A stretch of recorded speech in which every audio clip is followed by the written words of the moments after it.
to this week's Cat's Whiskers TV. Paul will be with us a little later on, but first, Aaron is here to look back at the Belfast weekend, considering you was there and I was somewhere else. Somewhere else, yeah. Probably doing the same thing. What, drinking your sorrows? Well, no, I wasn't sorry. Anyway, maybe. Yeah. Two games. I think we'll start with Saturday first, which was the league game, live on Premier Sports. Oh, okay. Both backup netminders in. Yeah. From what because I've not seen any footage yet, so from what I've heard, it was quite a good game. Yeah, it was better than Friday, put it that way. Yeah.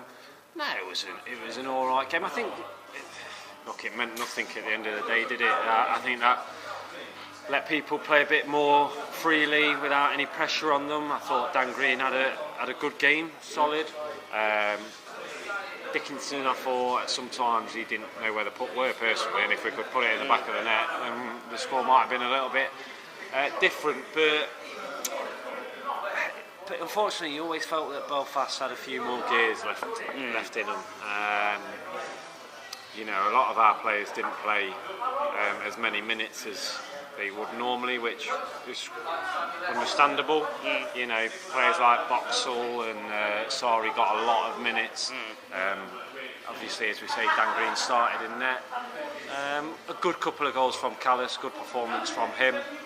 But like I say, you know, they just had a couple of more gears left in them. But a very controversial ending, shall we say? Oh, why? I wasn't aware of this. Will you I shall fill us in? I shall inform you. It was 4-3, and there was about 30. Well, probably a little. Let's say I don't know, a minute left or something. We obviously pulled Greener, and then slap shot Sandrock, as I've named it, had a nice little shot from in his own zone, and it goes all the way up, misses the goal. And Farmer gets there first, so you go, oh well, it's icing, back down, chance of leveling it up possibly from the face-off. Oh, sorry, no, it's not icing.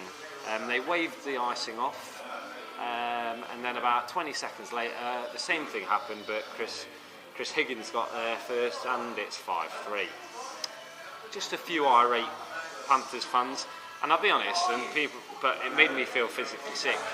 I was that won the Guinness you drank. No, honestly, I felt sick after the game, because it was the most clearest icing ever. And I mean, if you listen back to the commentary with Murph and the coach, they call it. They go, "Oh, Farmer icing there," and then they're like, "Oh, it's not. They've not called the icing." It's like, that's the clearest icing you'll ever hear. And I spoke to an official after the game, and I won't name the official, but I spoke to an official after the game, and they gave me their reason why, and I don't agree with it. But so, what reason did they give? They gave that it touched the post. That's why. Oh, okay. You know, they called it off, but I disagree with that. And I mean, watch the highlights. You'll make your own minds up. But it was just, you know, it's just added to the misery, unfortunately. Okay, we'll leave Saturday there, and I think the most important game obviously was the Challenge Cup first leg on Friday night, and I think it's fair to say that our chances of holding on to the trophy look slim. Depends if you believe, Jono. Do you believe?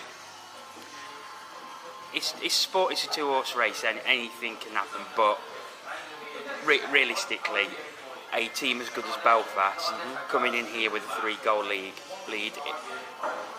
it's possible, but it's going to be extremely difficult. So no, you don't believe?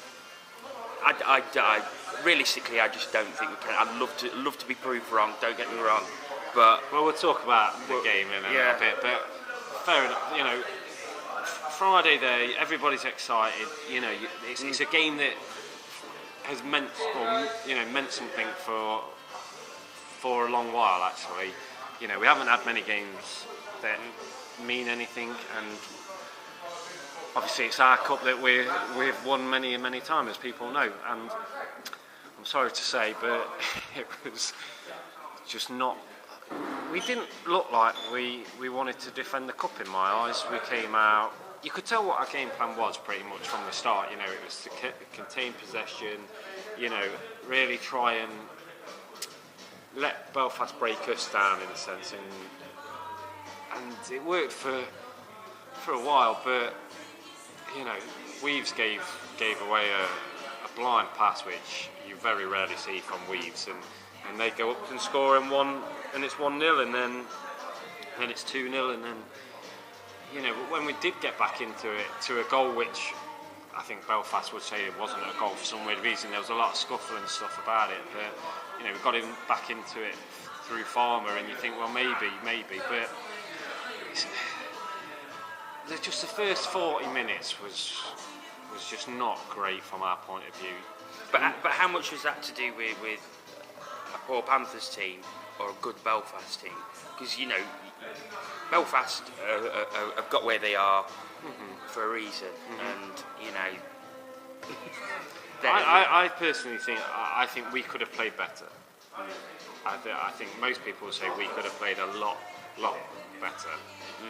Now, you know, chatting to some of the, you know, Aviv from the Bridge guys and some of the Belfast stuff and like that, they love the injuries that we've had and stuff. But you know, when you're missing like Franny and you're missing Benny in the centre there, you're missing pace. You're missing people that, you know, heartbeats of the team. Heartbeats of the team, and that's just and that. Do you know? And that's what we lacked. We lacked a bit of pace. We lacked a bit of somebody that was just willing to drag the team forward.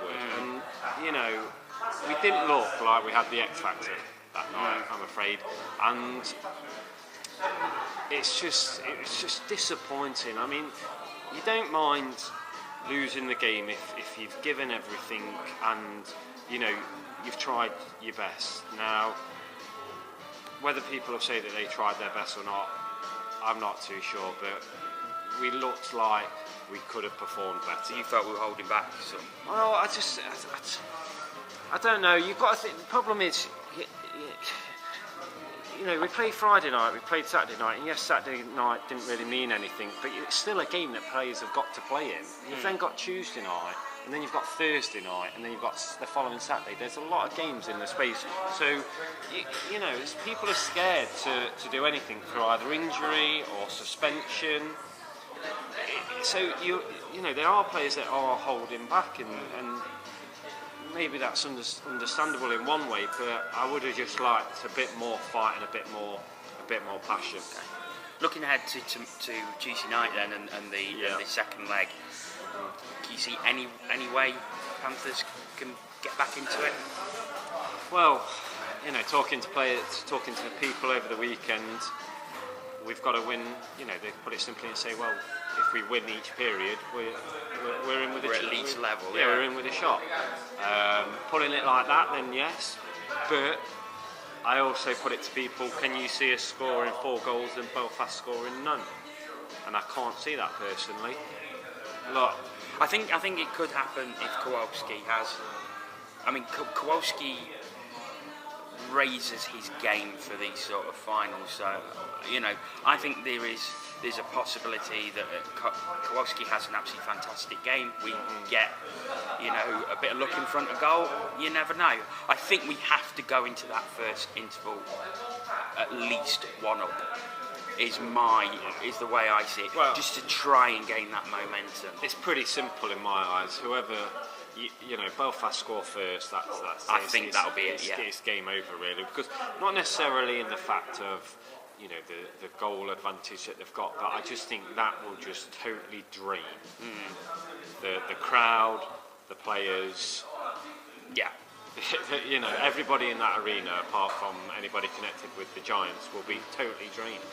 I mean, I think we actually will score the first goal tomorrow, and I actually think it's then how they take that forward if they do.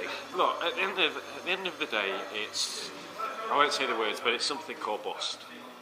Really, you know, we can't do anything else. We've got to go and attack, and I think that's pretty much what Corey has said. We've got to go, and we've got to give it a go. And do you know what? If we give it a go tomorrow, and we come out and we don't win the game, that is fair enough, and we'll hold our hands and say well done Belfast, because they've played well, but they're a great side. They are a great side. Yeah. Don't get me wrong, I think they're very beatable, but well, we have proved we can beat them. I mean, I think the only sort of slight glimmer of hope I have is the fact we beat them 8-3 in December, and it seems a very, very long time ago now, but it did happen.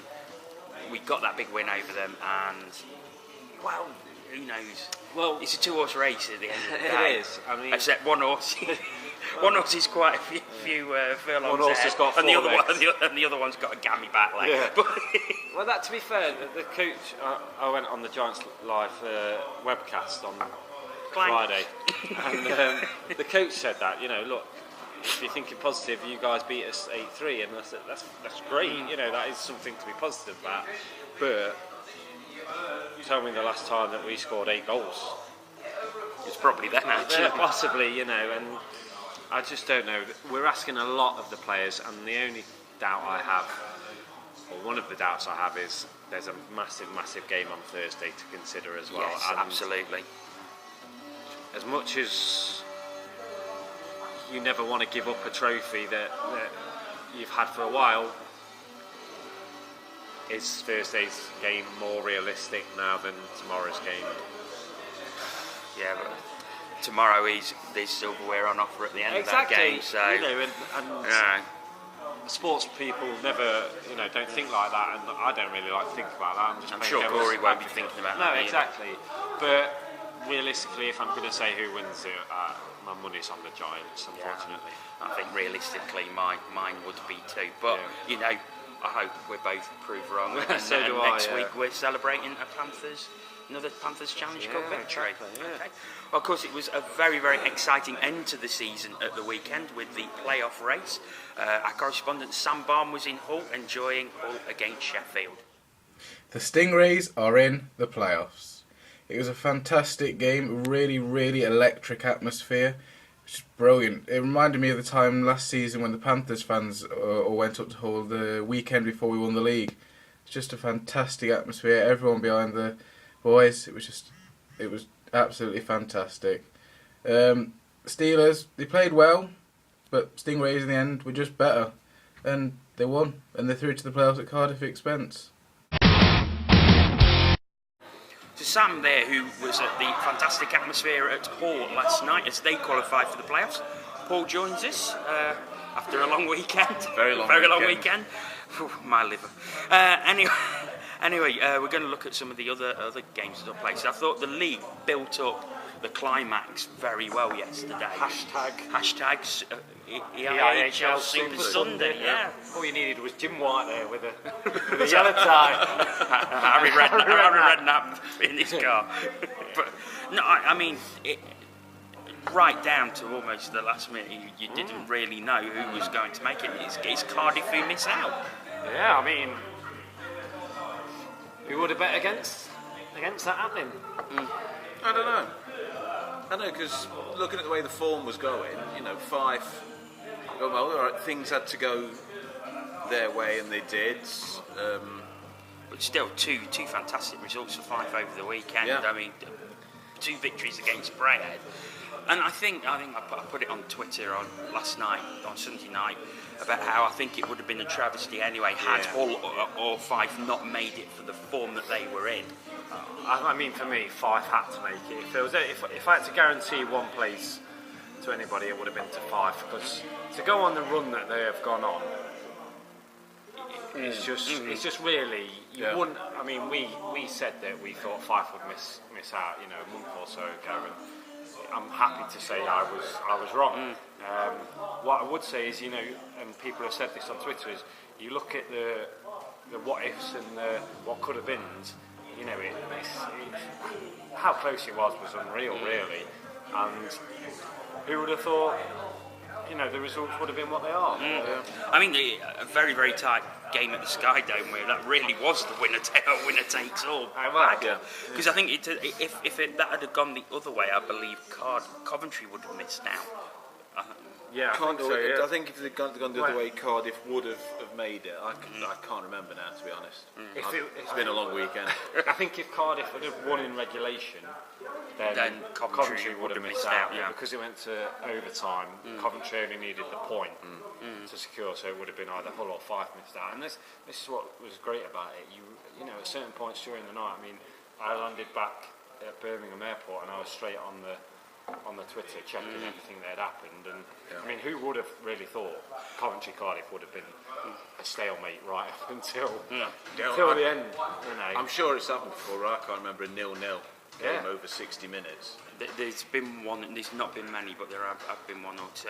But yeah, apparently a fantastic game as well. Yeah, great atmosphere. But I think the other good thing for the league is there was a sellout in Braehead on Saturday, a sellout in Fife apparently was 4,500. Yeah, 3,500 in Fife. Full 45 minutes before face-off. 7% of the population of Kirkcaldy it equates to, apparently. Yeah, I mean that. But that's an incredible stat. Hull sold out. Skydome sold out. Yeah. You know, if ever there was proof that the conference system works, that was it. Yeah. True. All sold out. It was just a shame that Sam ended up with a Steelers fan next to him who embarrassed herself. Well, I live with one who does that, you know, constantly. So. Anyway, yeah, but that's through choice, Jono. Sam didn't have any choice. We could have moved, I suppose. Well, no, they couldn't really. Could have it sold out. Yeah. I mean, what I would say is, I think if you ask most people, they'll be happy that Cardiff have missed out.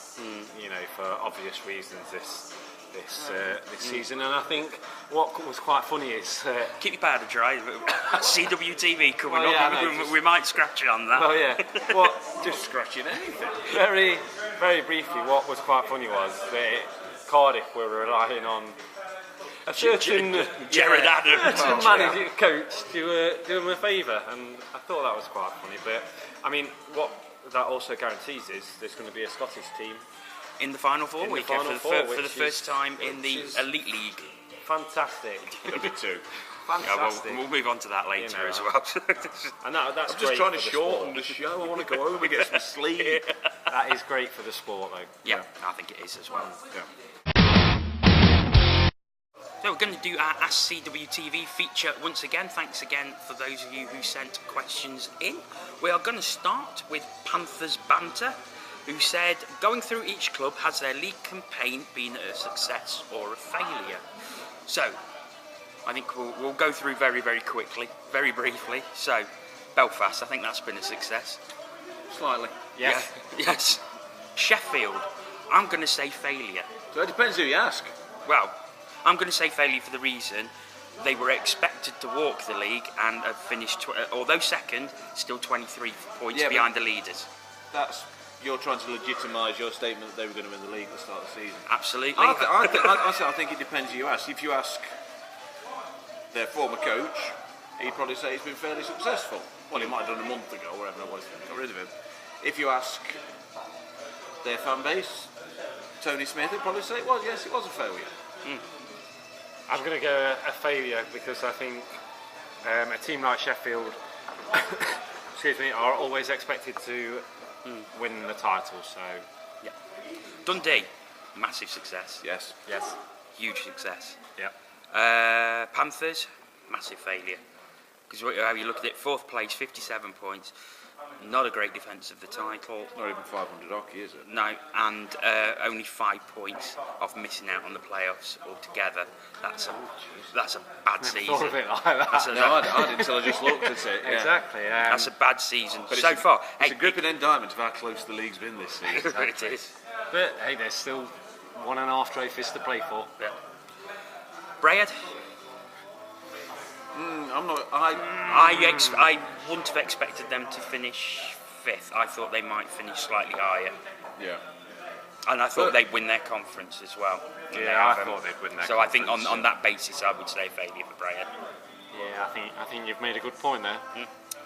Blaze, 6th, which is the same as where they were last season.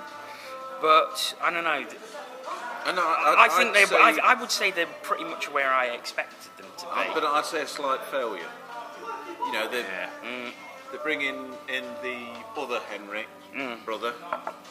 Just like to apologise for the lack of intelligence tonight on places like Dirty Digs. Yeah. Mainly Dirty Digs.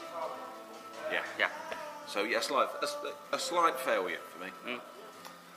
Yeah, I mean, I think maybe you could look at a slight failure in the fact that they've changed coach. You could maybe say they'd be aiming for better in the conference and the league overall, so maybe looking at 5th.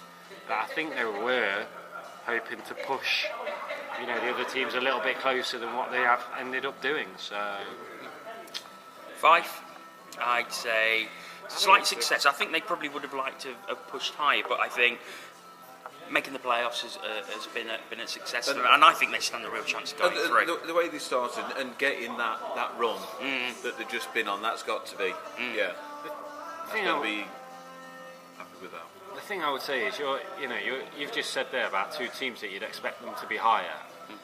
But then what 2 teams are you expecting to be lower? No. You can't keep saying everybody should, expect to be higher, because somebody's got to drop down there, and realistically you would expect Nottingham, Sheffield and Belfast to be contending the top 3 teams, and I know they haven't this year, but I would classify as a success. I mean, you've got to realise they've not been back in the league too long. True.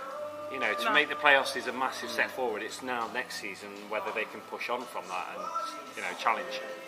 Paul, I think a success, but I think they would probably have liked to finish in 7th rather than 8th. I think they would have liked to have won their conference with how things were. Yeah. I'm actually slightly surprised that they are only 8. The way what we've seen of them, the way we talk about the great forwards and how the defence has improved, and yet they're still 8. Yeah. Maybe they only just improved against us. Well, and Sheffield, because he beat them. Cardiff, I think you've got to say that's a monumental failure for them. Yes. Failure of the season. Because a lot of people were tipping them as possible champions, and they Certain finished person from 9th. Coventry. Sorry? Certain person from Coventry. Mr. Paul Wheeler. Mr. Wheeler did. He did, didn't he? He did. Yeah. He tipped well. in his Chasing Dragons. But And then Edinburgh. Flip a coin. I think that is who knows. Yeah, Exactly. I think expected. I think a lot of people would have tipped them to finish bottom. However, they're a long way adrift at the bottom. Looking at that, it's points-wise, isn't it? Yeah. Let's finish this on a positive. Yeah. They're the only team that didn't lose in overtime. It's quite positive. That is a positive. Okay. Next question. Them all in regulation. Comes from Frozen Steel blog. He's saying, "Do you believe in karma? #Reagan. #Pope." And I know we covered in the last segment about the playoffs, but I don't think there's going to be a lot of sympathy for those 2 gentlemen this week.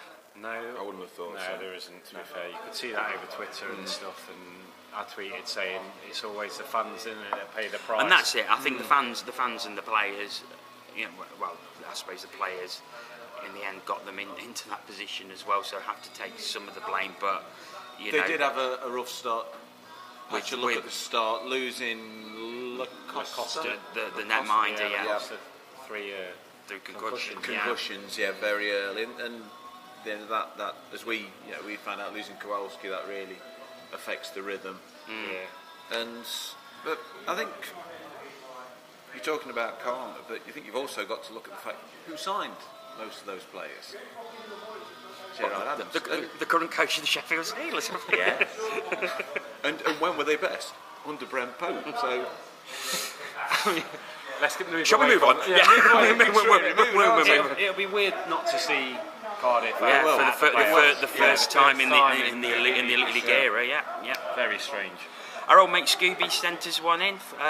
Has the league been the most exciting in years, regardless of Belfast winning it by over 20 points? Depends who you support. I think that's actually a really, really good point. Yeah, I think it does. We certainly had the most exciting ending. Yeah, without a doubt. To a regular season. I can't ever remember a weekend where there's been on where there's the odd team, a couple of teams, but 14 teams all in it. Yeah. Yeah, I think I'd agree with that. But I think you're right. Depending on who you support. So for me, no. Yeah, from our point of view, Yeah, me no. neither. I'm sure from Scooby's point of view, he loved it. Yeah, exactly. Just a shame his outfit for Yeah, last night arrived too late. That Yeah. would have been a treat for all of us. true. Regular fan of the show. God, Random Pesh. Random Pesh. Jesus. do it Should the games on the last day of the season started at the same time? It suited us, being a Fife fan, but I thought it a bit unfair, and I think he's makes a very good point. Yes, it would. But it would have. But you're in a situation where not everybody was playing on the last day. They should all be playing on the last day of the season. If you're going to do it, they should all be playing on the last day of the season. Should all be playing at the same time. And you should pre-arrange it should be set. like sort of the Premier League last day where they all kick off. Yeah, and at it 4 should be, o'clock it should on be the set last at the start of the season, so you then haven't got to be shuffling things around a couple. Because some of these things could have been sorted out a week ago. You've then got to start making arrangements to shuffle things around, ice time, getting the other team over here. I mean, like Belfast, they've got to fly, get a ferry or whatever somewhere. If suddenly the time's changed, it affects their plans. So you've got to, if you're going to do it, and yes, you should do it, it should be done and set in the fixtures at the start of the season. Yeah. I mean, I think in an ideal world it would be lovely, but it's just I can never understand really the difference in times especially on a Sunday games. Like we face off at 4 on a Sunday. Commentary's 5:15. But that's apparently because the players like it. And Dundee are at 6:30. Yeah, so 6:30. so our game's usually over before Dundee starts. It's a massive thing, but what I would say is the times never change throughout a season, though, do they really? No. It is what it is, and it would be great because you then, you never know what could happen during a game and whether that will affect the other game, and you've got to concentrate solely on your own game and performance, but I can't see that ever being the case, to be honest. And the final one from a view from the bridges, Paddy Smith. Do you really love your panther feet? I gave my answer on Friday night when I saw you, Paddy. So I'm not seeing. It's not broadcastable then. I'm not seeing it, and quite frankly, I don't really want to. And I quite like my feet the way they are, Hairy. in human form. But very, very hairy. No, is the answer. Although Boxhill looks like he's enjoying himself. I'm not Ryan. He's enjoying himself on it. Fair enough. Well, once again, thank you to everyone who sent in your questions. Please keep them coming in. We are going to finish the show by looking ahead to the playoff quarter-finals, and we'll start with Belfast against Hull. Tough job for Hull, that one. Well, it is.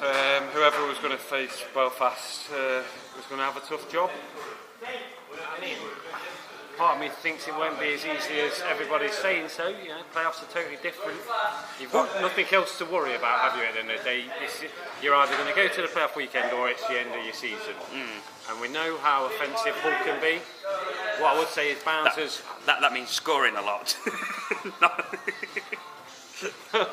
And, Bounds has improved a lot, especially recently, and has been putting in some good performances. So I think the home game is crucial for him. And as the opposition fans have told us over the past 3 years, it's almost a lottery, the playoffs, apparently. So, I mean, Hull have got nothing to lose. Everybody expects them to lose to Belfast. So, yeah, the pressure is off them. yeah.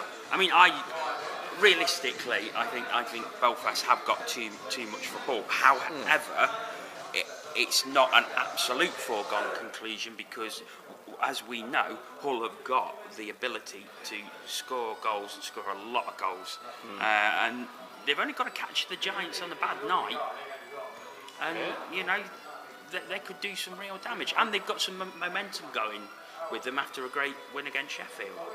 I think Hull will win the home fixture. So it's whether however many goals that's by and whether they can keep it tight in Belfast. Yeah. I mean. Okay.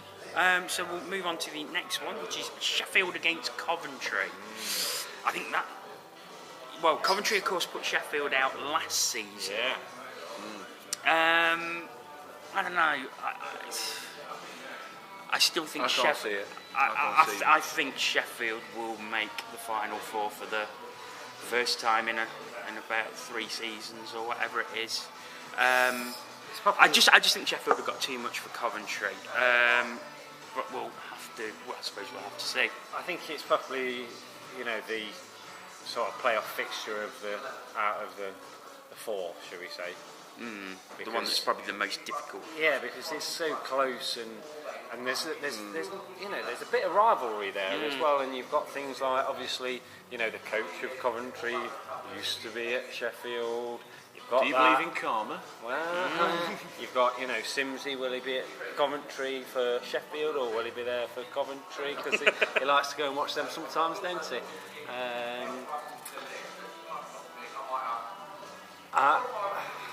My heart says Coventry, but my head says Sheffield. Yeah. I agree. I think Sheffield will be the ones to go through. And I think Sheffield as well. However, I picked them to win the league, and look where that got me. So you never know. We can live in hope.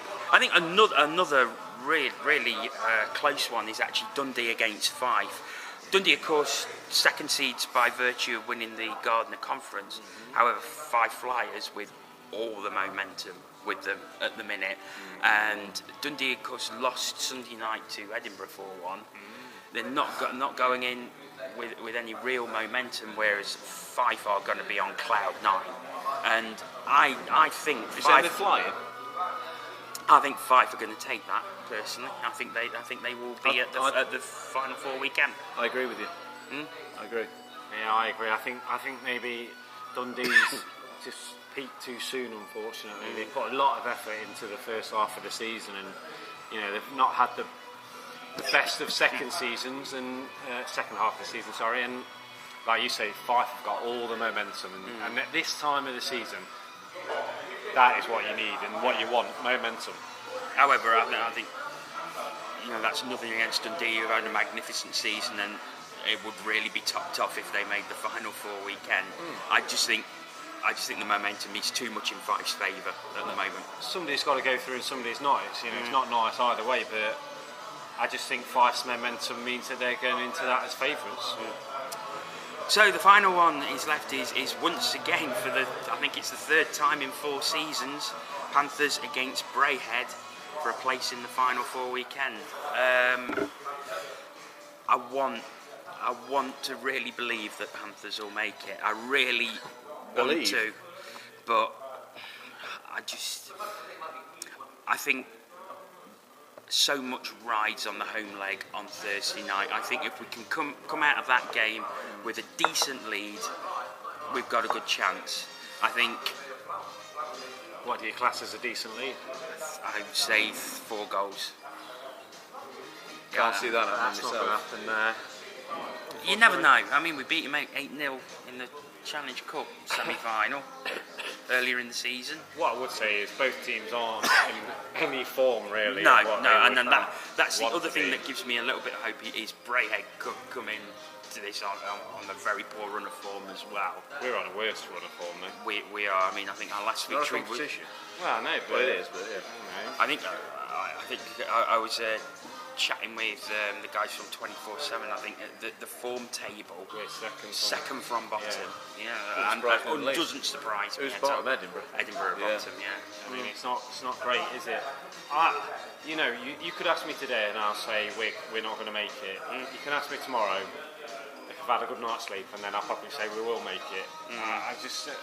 I agree with you in that I think the home fixture is crucial, and we've got to be taking a lead up there. To be honest, I think it's just got to be any lead at the moment. I don't think we can be so greedy and say it's got to be a 4-goal lead, because we're just not playing that well and haven't got the confidence to be that luxury. The reason I say 4 goals though is because I think we've been particularly poorer away from home this season, and I think we need that cushion. I just can't see us getting it. I'm not the most confident of people at the best of times, but I'm sorry. I think the NIC will be a neutral venue for the playoffs this year. Okay. Well, some people will be happy about that, won't they? Well, there we go. Depends who we have back as well. It'd be so much better, won't it, than previous years. Well, I don't know about that. Well, so come on then. So final four, I will go Belfast, Fife, Sheffield, Panthers.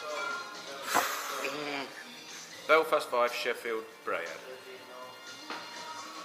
Belfast, Fife, Sheffield, and Neil Black. Cheat. Well, I will think we will leave that there. We will be looking back at the quarterfinals in next week's show. So until then, thanks for joining us once again. Goodbye.